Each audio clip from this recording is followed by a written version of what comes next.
പ്രിയപ്പെട്ട എല്ലാ സുഹൃത്തുക്കൾക്കും നമസ്കാരം.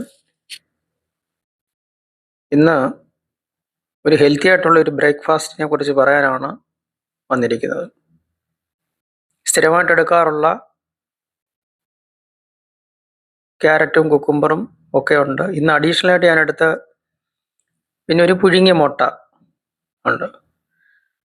അഡീഷണൽ ആയിട്ടുള്ളതെന്ന് പറഞ്ഞാൽ നിലക്കടല എടുത്തിട്ടുണ്ട്, അതുപോലെ 2-3 ബദാം പരിപ്പും ഉണ്ട്, പിന്നെ ഈന്തപ്പഴം 1-2 പീസ് അല്ലാതിരിപ്പുണ്ട്.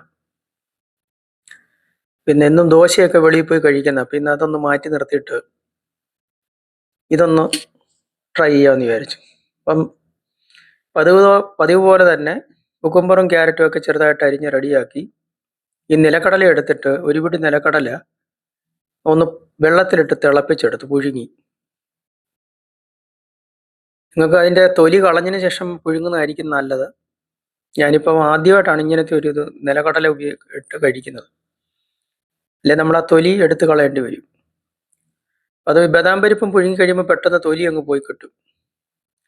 ഇതെല്ലാം കൂടെ ഒരു പാത്രത്തിലോട്ട് മിക്സ് ചെയ്തിട്ട് മുട്ട പുഴുങ്ങിയത് വിട്ട് ഒരു മസാല, ചാറ്റ് മസാല എന്ന് മസാല ഉണ്ട്, ആ മസാല ഒരു 1/2 സ്പൂണ്, ഒരു 1/4 ടീസ്പൂൺ മസാലയും കൂടെ വിതറി, ഒരു നുള്ളു ഉപ്പും കൂടെ വിതറി കഴിഞ്ഞപ്പം നമുക്ക് ഇന്ന് ബ്രേക്ക്ഫാസ്റ്റിന് 2-3 ദോശ കഴിക്കുന്നതിനേക്കാളും ഹെൽത്തി ആയിട്ടുള്ള ആഹാരമാണ് ഇത്.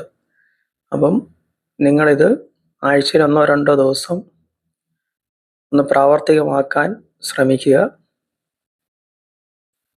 എല്ലാവർക്കും നല്ലൊരു ദിവസം ആശംസിക്കുന്നു. നന്ദി, നമസ്കാരം.